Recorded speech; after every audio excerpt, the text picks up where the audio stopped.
Good morning dear student. आज हम लोग पहला यूनिट जिनमें है रिप्रोडक्शन, क्लास 12 का पहला यूनिट रिप्रोडक्शन पढ़ रहे हैं। रिप्रोडक्शन के अंतर्गत 4 चैप्टर आते हैं।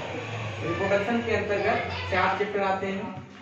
पहला चैप्टर जिनका नाम है रिप्रोडक्शन इन ऑर्गेनिज्म, दूसरा चैप्टर जिनका नाम है sexual reproduction in flowering plant, तीसरा चैप्टर ह्यूमन रिप्रोडक्शन और चौथा चैप्टर रिप्रोडक्टिव हेल्थ। यदि रिप्रोडक्शन इन ऑर्गेनिज्म के अंतर्गत हम लोग ऐसे रिप्रोडक्शन को पढ़ेंगे जैसे कि लोअर ऑर्गेनिज्म में कैसे रिप्रोडक्शन करता है, लोअर ऑर्गेनिज्म कैसे रिप्रोडक्शन करता है, how to reproduce in lower organism.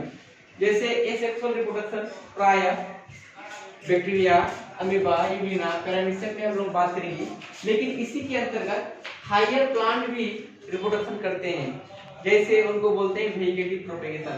तो वेजिटेटिव प्रोपेगेशन भी एक प्रकार है एसेक्सुअल रिप्रोडक्शन का। वेजिटेटिव रिप्रोडक्शन भी एक प्रकार है एसेक्सुअल रिप्रोडक्शन का। तो पहला चैप्टर के अंतर्गत हम लोग लोअर ऑर्गेनिज्म कैसे रिप्रोडक्शन करते हैं इनको पढ़ने वाले हैं। दूसरा चैप्टर के अंतर्गत हम लोग प्लांट कैसे रिप्रोडक्शन करता है, यानी आपके सामने लिखा हुआ है कि फ्लावरिंग प्लांट कैसे रिप्रोडक्शन करता है, दूसरा चैप्टर में हम लोग पढ़ने वाले हैं। और तीसरा चैप्टर में हम लोग खुद अपने बारे में कि मानव कैसे प्रजनन करता है इनको पढ़ने वाले हैं। और जो चौथा चैप्टर है आपका, ये अपने में एक बहुत ही इंटरेस्टिंग चैप्टर है कि मानव अगर है तो कुछ इंसान ऐसे भी हैं जो बच्चे को जन्म नहीं दे पाते हैं, तो वो क्यों नहीं दे पाते हैं, उसके अंतर्गत उन टॉपिक को हम लोग रिप्रोडक्टिव हेल्थ के अंतर्गत पढ़ेंगे। अगर कोई इंसान मल्टीपल पार्टनर पर बिलीव करता है तो उनसे कौन सी बीमारी हो सकती है, उससे कैसे बच सकते हैं, उनको भी हम लोग इसी चैप्टर के अंतर्गत पढ़ेंगे। और इन्हीं चैप्टर के अंतर्गत अगर कोई बच्चे को जन्म देता है तो ज्यादा ना दे, एक लिमिट में दे, क्योंकि सबको पता है कि पॉपुलेशन बढ़ेगा तो फूड रिसोर्स बढ़ेगा, फूड रिसोर्स कैपेसिटी बढ़ेगा, ठीक है। उनके बाद सबसे बड़ा बात यह है कि पॉपुलेशन बढ़ने के कारण रिक्वायरमेंट बढ़ जाएगा, और जब रिक्वायरमेंट बढ़ेगा तो ईच एंड एवरी चीज का जो है जरूरत ज्यादा होगा। पॉपुलेशन के कारण मेजर काउज पॉल्यूशन भी होगा। तो ये सबसे कैसे बचे हम लोग उनको भी रिप्रोडक्टिव हेल्थ के अंतर्गत पढ़ेंगे। आते हैं, सबसे पहला जो आपका चैप्टर है वो है रिप्रोडक्शन इन ऑर्गेनिज्म। स्टार्ट करते हैं। रिप्रोडक्शन इन ऑर्गेनिज्म अपने में एक छोटा सा चैप्टर है, लेकिन हम लोग कोशिश करते हैं कि इसको थोड़ा सा डीप से गहराई से पढ़ा जाए ताकि और अगले चैप्टर में पढ़ना आसान हो जाए। तो रिप्रोडक्शन इन ऑर्गेनिज्म में हम लोग लाइफ स्पैन के बारे में पढ़ने वाले हैं और रिप्रोडक्शन के बारे में पढ़ने वाले हैं। तो आप लोगों को पता है कि रिप्रोडक्शन किसको कहते हैं। रिप्रोडक्शन एक ऐसा प्रोसेस है जिसमें सजीव अपने जैसे संतान को जन्म देता है, उनको हम लोग रिप्रोडक्शन कहते हैं। तो रिप्रोडक्शन 2 प्रकार का है, एक एसेक्सुअल रिप्रोडक्शन, एक सेक्सुअल रिप्रोडक्शन।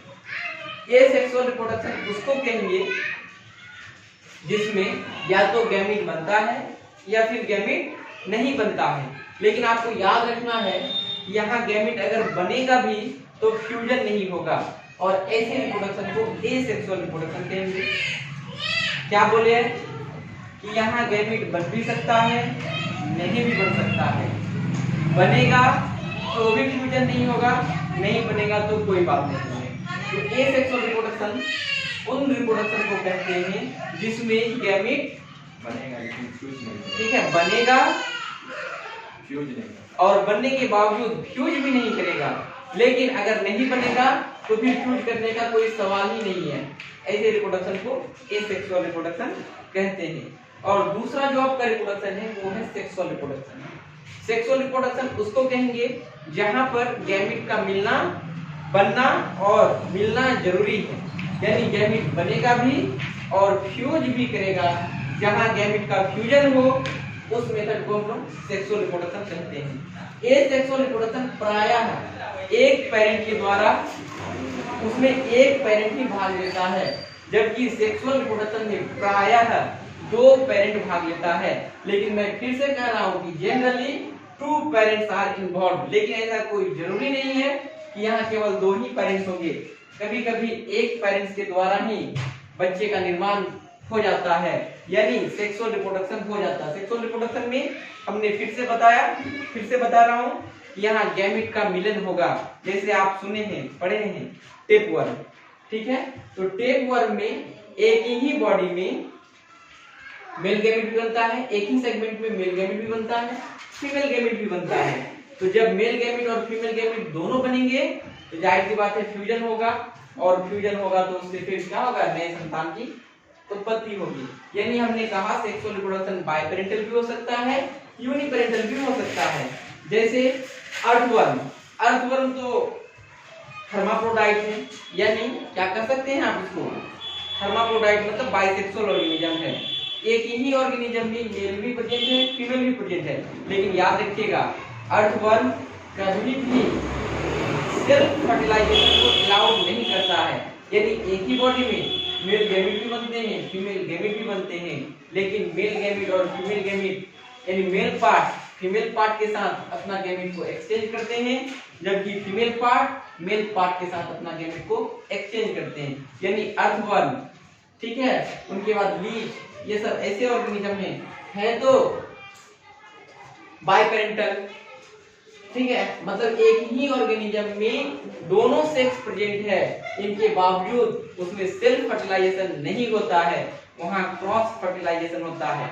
लेकिन एक एग्जांपल है टेपवर्म में एक ही बॉडी में उसी सेगमेंट में मेल गैमेट भी बनते हैं, फीमेल गैमेट भी बनते हैं, और उनका फ्यूजन भी हो जाता है। तो यानी हमने क्या कहा कि सेक्सुअल रिप्रोडक्शन एक पेरेंट से भी हो सकता है, दो पेरेंट से भी हो सकता है। कोई दिक्कत? नेक्स्ट, अब पहला टॉपिक जो है लाइफ स्पैन। पहला टॉपिक क्या है? Life span. तो लाइफ स्पैन बोलते किसको हैं? यानी किसी ऑर्गेनिज्म का जन्म से लेकर प्राकृतिक मृत्यु के बीच का जो पीरियड होता है उनको लाइफ स्पैन कहते हैं। लाइफ स्पैन किसको बोलेंगे?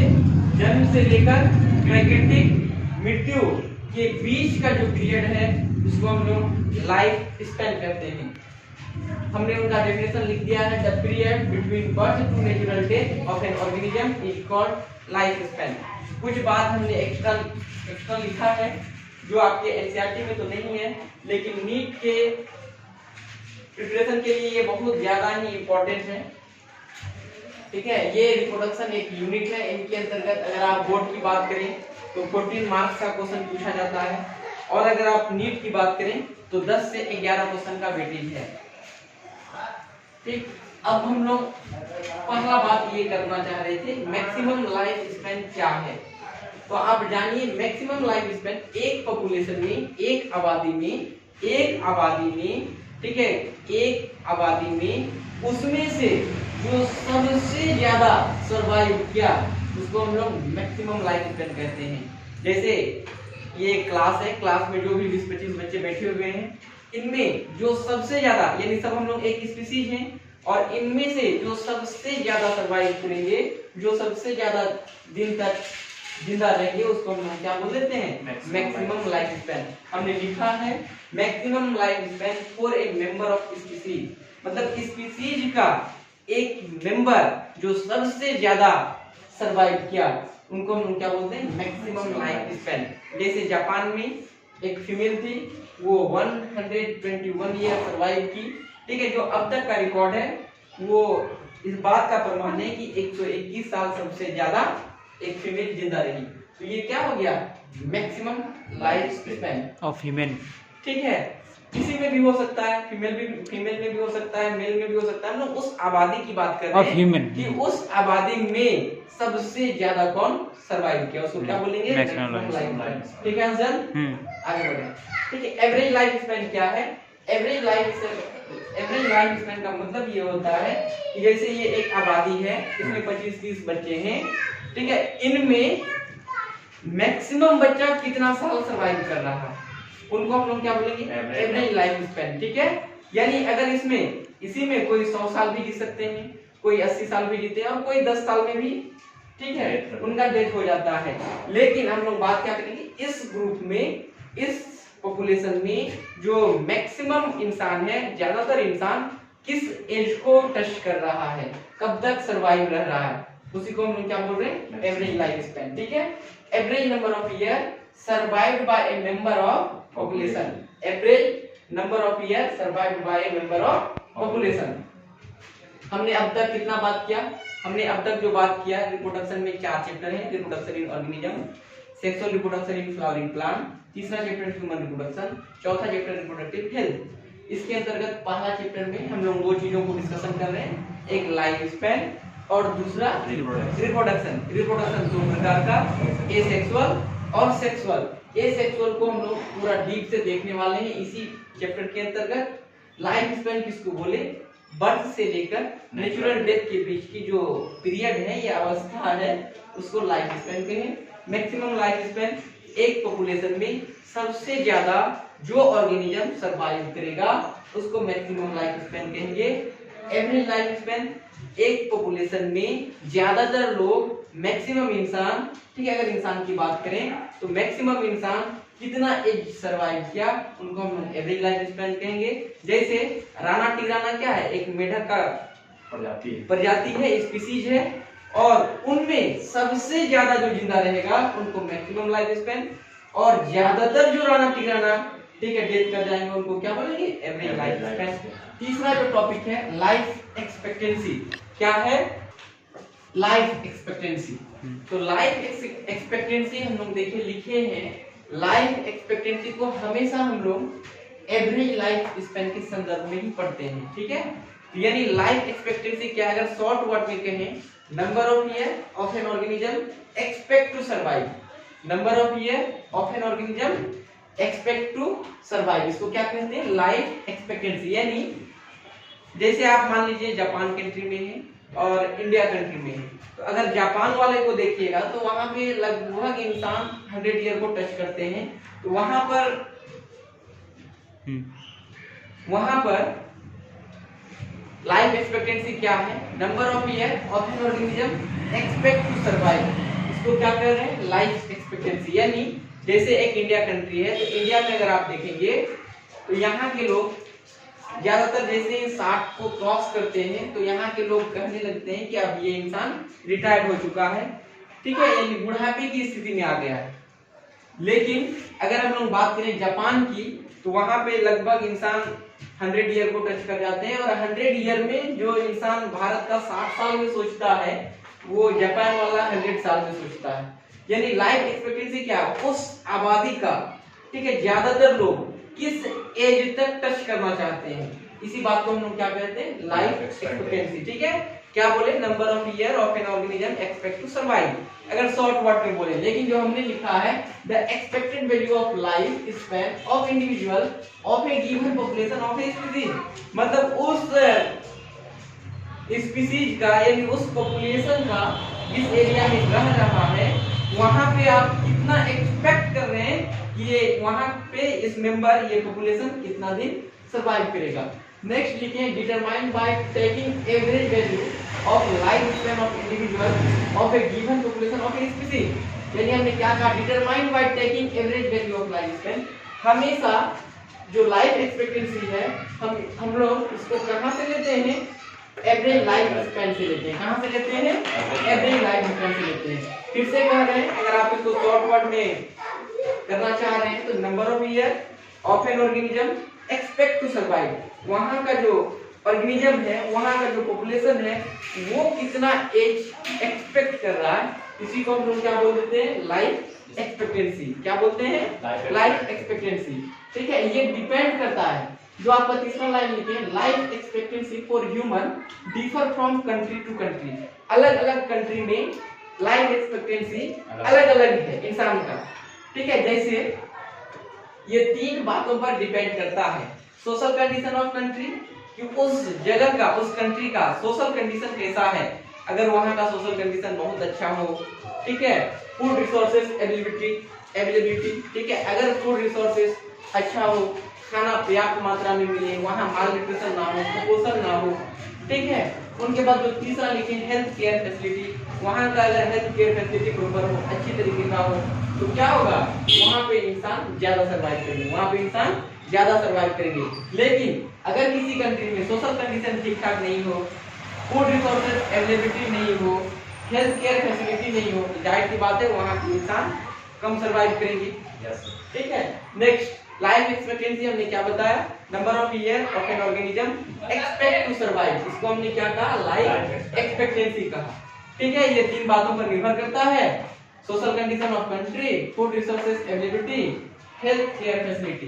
तीसरी बात नेक्स्ट जो टॉपिक है डेथ, क्या है, डेथ वाले डेथ। ठीक है, डेथ क्या है आपको पता है, फाइनल स्टॉपेज ऑफ लाइफ, यानी लाइफ जहां रुक जाए उसी को हम लोग डेथ कहते हैं। और डेथ, मृत्यु निश्चित है कि आपको आएगी, डेथ इज नेसेसरी, क्या लिखे हैं, डेथ इज नेसेसरी। डेथ क्या है, जहां लाइफ रुक जाए उनको हम लोग डेथ कहते हैं। और डेथ क्या है, नेसेसरी, अनिवार्य है, डेथ सबको आता है, लेकिन यहाँ फिर हमने लिखा एक्सेप्ट। देखिए हमने क्या कहा, डेथ जो है फाइनल स्टॉपेज ऑफ लाइफ, ठीक है, जहां पर लाइफ रुक जाता है। डेथ इज सर्टेनिटी, डेथ क्या है, अनिवार्य है कि आपको आएगी, या फिर नेसेसरी भी लिखा हुआ है कहीं। ठीक है, तो इस बात से कोई गुरेज नहीं है, आराम से इसको कर दीजिएगा। नेक्स्ट क्या कर रहे हैं कि एक्सेप्ट, छोड़कर, सिंगल सेल ऑर्गेनिज्म जो भी होते हैं वो बाइनरी फिजन के कारण, ठीक है, वो अमर होते हैं। ठीक है, किसके कारण, बाइनरी फिजन के कारण। इसमें होता क्या है, जो सिंगल सेल ऑर्गेनिज्म है वो, जैसे ये एक, ठीक है, अमीबा है, अमीबा क्या करेगा, इनको जब रिप्रोडक्शन करना होगा तो ये अपना पहले न्यूक्लियस का कंटेंट बढ़ाएगा, और जब न्यूक्लियस का कंटेंट बढ़ाएगा तो ये क्या करता है, बिल्कुल इस तरह से डिवाइड हो जाता है, और दो नए डॉटर सेल बन जाते हैं, दो नए डॉटर सेल बन जाते हैं। तो यहाँ से हुआ ये जो ऑर्गेनिज्म था, जब ये रिप्रोडक्शन किया तो पीछे कुछ बचा ही नहीं। जैसे हम लोग रिप्रोडक्शन करते हैं तो रिप्रोडक्शन करने के बाद पीछे माँ और बाप बच जाते हैं, यानी नया संतान बनता है। लेकिन इस केस में, सिंगल सेल के केस में, यहाँ होता क्या है, एक ऑर्गेनिज्म दो ऑर्गेनिज्म में बढ़ गया और दो नए सेल हो गए, फिर से ये ग्रो करेगा और फिर से इसमें वही प्रोसेस होगा डिवीजन वाला। यानी यूनिसेलुलर के केस में हम लोग कह सकते हैं कि ग्रोथ और reproduction are same phenomena in unicellular organism, growth and reproduction are same phenomena. क्यों, देखिए एक सेल से दो सेल हो रहा है तो हम लोग इनको क्या कर रहे हैं, ग्रोथ, क्या कह रहे हैं, ग्रोथ। जबकि एक ऑर्गेनिज्म से दो ऑर्गेनिज्म हो गया, इनको हम लोग क्या कह रहे हैं, रिप्रोडक्शन। यानी हम लोग क्या कर सकते हैं, इन unicellular organism, in unicellular organism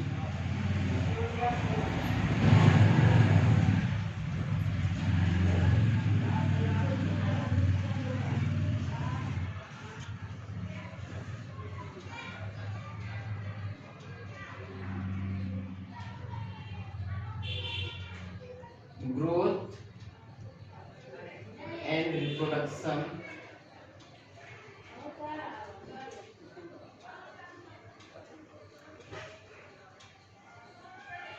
are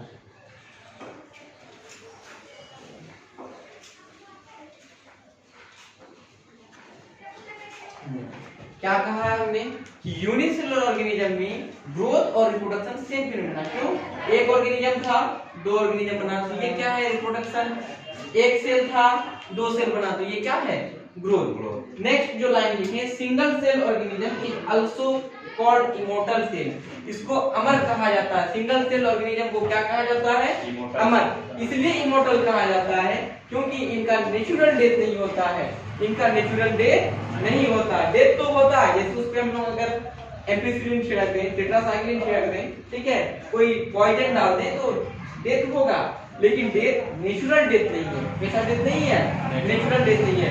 इसलिए इसको हम लोग क्या कहते हैं, इमॉर्टल कहते हैं, because single cell organism has no natural death. हमने लिख दिया है कि सिंगल सेल ऑर्गेनिज्म, ठीक है, उसमें नेचुरल डेथ नहीं होता, इसलिए इसको हम लोग इमॉर्टल सेल कहते हैं। क्या कहते हैं, इमॉर्टल सेल कहते हैं। ठीक है, नेक्स्ट कुछ एनसीईआरटी में लाइफ स्पैन के बारे में दिया गया है। अब हम लोग life span of an organism के बारे में कर रहे हैं, और जो एनसीईआरटी में दिया है इनको याद करना कंपल्सरी है।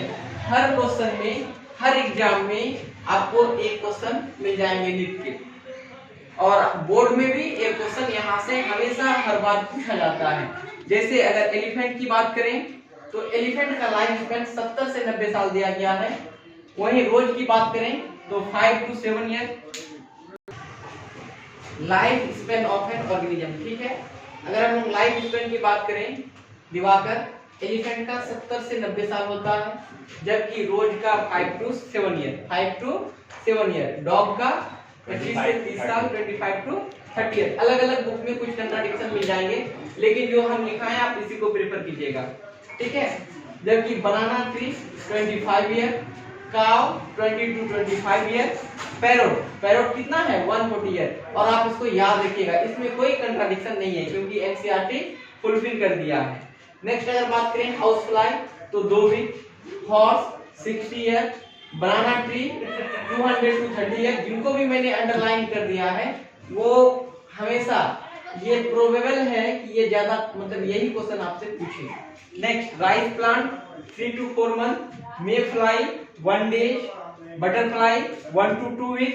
ठीक है, and queen 15 year, queen bee 2 to 5 year, crow 15 year, tortoise 100 to 150 year, crocodile 60 year. ठीक है, हमने ये बात किया कि ये लाइफ स्पैन जिनमें से 1 2 3 4 5 6 एकदम आपको एमटीआर होना चाहिए, एकदम रटा हुआ होना चाहिए। ठीक है, नेक्स्ट आते हैं, देखिए ये बहुत ही कीमती लाइन लिखा हुआ है, life spans of organism are not necessarily correlated with their size. यानी लाइफ स्पेन, किसी भी ऑर्गेनिज्म का लाइफ स्पेन उनके साइज से लेना देना नहीं है। अगर वो छोटा है तो इसका मतलब ये नहीं है कि वो कम दिन सरवाइव करेगा, अगर वो बड़ा है तो इसका मतलब कदापि नहीं है कि वो ज्यादा दिन सरवाइव करेगा। यानी लाइफ स्पेन साइज पे डिपेंड नहीं करता है। जैसे आपका एनसीईआरटी आपके बुक में कह रहा है एग्जांपल नंबर 1 कि कौवा और तोता देखने में दोनों सेम साइज का है। अगर बात करें तो कौवा 15 साल सरवाइव करता है, कौवा कहीं लिखा हुआ होगा 20 to 25 ईयर। ठीक है, क्रॉ 15 ईयर। ठीक है, क्रॉ कितना है 15 ईयर, तो क्रॉ जो है 15 ईयर सरवाइव करता है, जबकि तोता उसी की तरह दिखने वाला एक पक्षी है, बर्ड है, जो 140 ईयर सरवाइव करता है। पैरोट 140 ईयर सरवाइव करता है। यानी अगर आप एक पैरोट को देखें तो वो कौवा का लगभग 9 से 10 जनरेशन को देख सकता है। यानी हमने क्या कहा कि life span of organism are not correlated with size. दूसरा एग्जांपल है mango tree has a much shorter life span as compare to peepal tree. Mango tree और पीपल ट्री दोनों देखने में लगभग सेम प्लांट है, लेकिन मैंगो ट्री का लाइफ स्पेन पीपल ट्री के लाइफ स्पेन के कंपेयर में कम है। ठीक है, नेक्स्ट अगर आप बात करेंगे क्रोकोडाइल और हॉर्स दोनों अलग अलग प्रकार का ऑर्गेनिज्म है। क्रोकोडाइल पानी में रहता है, जबकि हॉर्स आपको जमीन में मिल जाएंगे, और दोनों का लाइफ स्पेन 60 ईयर है। यानी साइज से कोई मतलब नहीं है कि कौन सा ऑर्गेनिज्म कितना साल सरवाइव करता है, यानी प्रत्येक ऑर्गेनिज्म का लाइफ स्पेन अलग अलग है। अब हम लोग नेक्स्ट टॉपिक की ओर बढ़ते हैं, रिप्रोडक्शन। तो रिप्रोडक्शन क्या है, ध्यान दीजिएगा। रिप्रोडक्शन, ठीक है, देखिए रिप्रोडक्शन में ही खुद से वर्ड छुपा हुआ है, री अगेन। अब प्रोडक्शन का मतलब होता है जनरेशन या प्रोड्यूस, फिर से पैदा करना या फिर से जनरेशन को बढ़ाना। इसी बात को हम लोग क्या कहते हैं, रिप्रोडक्शन कहते हैं। रिप्रोडक्शन क्या लिखे, the biological procedure by which an organism produce offspring. क्या बोल रहे हैं, बायोलॉजी का वह प्रोसेस जिसमें सजीव किसको जन्म दे रहा, संतान को। लेकिन याद रखिएगा संतान किसके तरह, अपने तरह, सिमिलर टू इटसेल्फ, अपने जैसे बच्चे को जन्म देना रिप्रोडक्शन कहलाता है। अपने जैसे बच्चे को जन्म देना रिप्रोडक्शन कहलाता है। अगर कोई इंसान कुत्ता बिल्ली को जन्म दे तो ये रिप्रोडक्शन नहीं है, ये म्यूटेशन है। क्या है, ये म्यूटेशन है। तो रिप्रोडक्शन में क्या कहा हमने, the biological procedure by which organism produce offspring similar to itself. आप ऑफस्प्रिंग की जगह यंग वन भी लिख सकते हैं। एक क्वेश्चन हमने यहाँ करवाया है, why reproduction is essential for life. ठीक है, रिप्रोडक्शन जिंदगी के लिए, लाइफ के लिए क्यों अनिवार्य है। क्या अगर हम रिप्रोडक्शन नहीं करेंगे दिवाकर तो हम मर जाएंगे, नहीं ना मरेंगे। तो यानी रिप्रोडक्शन क्यों अनिवार्य है, रिप्रोडक्शन इसलिए अनिवार्य है कि अगर ह्यूमन की जाति, ह्यूमन का स्पीसीज अगर रिप्रोडक्शन ना करे तो कुछ जनरेशन में, कुछ दिनों के बाद आप देखेंगे कि ह्यूमन क्या हो जाएगा, इस धरती से एक्सटिंक्ट हो जाएगा, विलुप्त हो जाएगा। समझ गए? यानी आम हमारे दादाजी भी खाए और हम भी खा रहे हैं, तो क्या हो रहा है, आम भी रिप्रोडक्शन कर रहा है बार बार, जिसके कारण आम भी हमको मिल रहा है और हम भी क्या कर रहे हैं, अपने जनरेशन को आगे बढ़ाते जा रहे हैं। ठीक है, यानी रिप्रोडक्शन क्यों जरूरत है, क्यों अनिवार्य है? इसलिए अनिवार्य है क्योंकि वो आपका क्या करेगा, कंटिन्यूटी बनाए रखेगा आपके जनरेशन का। तो हमने लिखा है रिप्रोडक्शन इनेबल, मतलब आपको योग्य बनाता है, continuity of the species generation to generation. ये क्या करता है, आपका जो जनरेशन है इसको पीढ़ी दर पीढ़ी क्या करता है, बढ़ाते रहता है। तो रिप्रोडक्शन क्यों अनिवार्य है, क्योंकि ये आपका क्या कर रहा है, पीढ़ी को बढ़ा रहा है। जो इंसान के रिप्रोडक्शन कैपेसिटी कम होगा तो जाहिर सी बात है धीरे धीरे अगर रिप्रोडक्शन लॉस्ट हो जाए तो फिर वैसे जानवर को एक्सटिंक्ट होने में समय नहीं लगेगा। रिप्रोडक्शन दो प्रकार का, एसेक्सुअल और सेक्सुअल। तो एसेक्सुअल की बात करें, इसका जो कैरेक्टरिस्टिक्स डेफिनेशन है वो है विदाउट फ्यूजिंग गैमीट। यहाँ क्या होगा, गैमीट का फ्यूजन नहीं होगा, गैमीट का फ्यूजन नहीं होगा, और ऐसे रिप्रोडक्शन को एसेक्सुअल रिप्रोडक्शन कहते हैं। अगर सेक्सुअल की बात करें तो यहाँ गैमीट बनेगा और गैमीट का फ्यूजन भी होगा। तो गैमीट सेक्सुअल रिप्रोडक्शन में क्या होता है, गैमीट का फ्यूजन होता है, सेक्सुअल रिप्रोडक्शन में गैमीट का फ्यूजन होता है। इनको हम क्या कह रहे हैं, सेक्सुअल रिप्रोडक्शन। तो हम लोगों को करना है पहले एसेक्सुअल रिप्रोडक्शन, और इसका टाइप भी हम लोग देखने वाले हैं, fission, budding, fragmentation, regeneration, spore formation, vegetative propagation, सारा टाइप देखेंगे। उससे पहले हम लोग समझने का प्रयास करते हैं कि एसेक्सुअल रिप्रोडक्शन है क्या। देखिए यही में छुपा हुआ है ए मतलब विदाउट, ए मतलब विदाउट, और सेक्स का मतलब या तो मेल या तो फीमेल। जैसे आप किसी भी एग्जाम का फॉर्म भरते हैं तो वहां पूछता है कि सेक्स क्या है, तो आप यही भरते होंगे प्रायः, मेल है तो मेल, फीमेल है तो फीमेल। ठीक है, लेकिन यहाँ पे कुछ गलत कॉन्सेप्शन बैठ जाता है बच्चों के मन में, सेक्स को सेक्सी से रिलेट करने लगता है। तो आप याद रखिएगा, सेक्स मतलब मेल या तो फीमेल, यानी विदाउट मेल या फीमेल, या तो मेल ही बच्चे को जन्म दे दे या फीमेल बच्चे को जन्म दे दे। ठीक है, क्या बोल रहे हैं, विदाउट मेल या फीमेल अगर बच्चे को जन्म दे रहा है तो उसको हम लोग क्या कह रहे हैं, एसेक्सुअल रिप्रोडक्शन। ए का मतलब हमने लिखा है विदाउट या अब्सेंट, विदाउट या अब्सेंट। नेक्स्ट आते हैं हम लोग, जनरली इट इज यूनिपेरेंटल। ये कैसा है, यूनिपेरेंटल। ये कैसा है, यूनिपेरेंटल, यानी यहाँ पर केवल एक पेरेंट पार्टिसिपेट करते हैं। न्यू इंडिविजुअल मतलब नया संतान कहाँ से बनेगा, या प्रोजेनी डेवलप हो जाएगा डायरेक्ट फ्रॉम स्पेशलाइज्ड या अनस्पेशलाइज्ड पार्ट ऑफ सिंगल पेरेंट। इस बात का मतलब क्या है, अगर स्पेशलाइज्ड बात करें तो स्पेशलाइज्ड का मतलब है अगर गैमीट बना और गैमीट से बच्चे का जन्म हो रहा, फ्यूजन नहीं होगा, फिर से बोल रहा हूँ कि यहाँ फ्यूजन नहीं होगा, लेकिन अगर गैमीट बना और गैमीट से बच्चे का जन्म हो रहा है, संतान का जन्म हो रहा है, तो उसको स्पेशलाइज्ड पार्ट बोलेंगे। उनको क्या बोलेंगे, स्पेशलाइज्ड पार्ट। अनस्पेशलाइज्ड का मतलब क्या है, मान लीजिए जैसे हम लोग कोई पेड़ काटे, पेड़ से डाल काटे, जैसे गुलाब का पौधा है, गुलाब का क्या काट दिए, डाल काट दिए। ठीक है, स्टेम को काटे और ले जाके जमीन में प्रोपेगेट कर दिए, रोप दिए, इम्प्लांट कर दिए, वहां से क्या हो गया, नया प्लांट आ गया। तो ये अनस्पेशलाइज्ड पार्ट है। ठीक है, जाहिर सी बात है किसी प्लांट का रूट काटे, जैसे गुआवा का रूट को उखाड़े और ले जाके इम्प्लांट कर दिए, वो क्या हो जाएगा, रूट से नया पौधा आ जा रहा है। स्वीट पोटैटो का रूट लेते हैं और ले जाके इम्प्लांट कर देते हैं, तो वो स्वीट प्लांट का नया पौधा आ जाता है। तो इस लाइन का मतलब ये है कि नया इंडिविजुअल बनेगा। ठीक है, डेवलप होगा कहाँ से, चाहे तो स्पेशलाइज्ड पार्ट से या अनस्पेशलाइज्ड पार्ट ऑफ सिंगल पेरेंट। लेकिन ये फिर से बोल रहे हैं, यहाँ पे क्या होता है, सिंगल पेरेंट होता है। Progenies are genetically and morphologically identical to each other and also similar to their parents, so progenies are also called clone। देखिए, अगर मान लीजिए दो ऑर्गेनिज्म होते, ठीक है, दो ऑर्गेनिज्म इसमें रिप्रोडक्शन में पार्टिसिपेट्स करता, तो जाहिर सी बात है दो ऑर्गेनिज्म का दो तरह का जेनेटिक मेकअप जाता। लेकिन यहाँ तो सिंगल है, तो जेनेटिक मेकअप क्या होगा, सेम टाइप का होगा।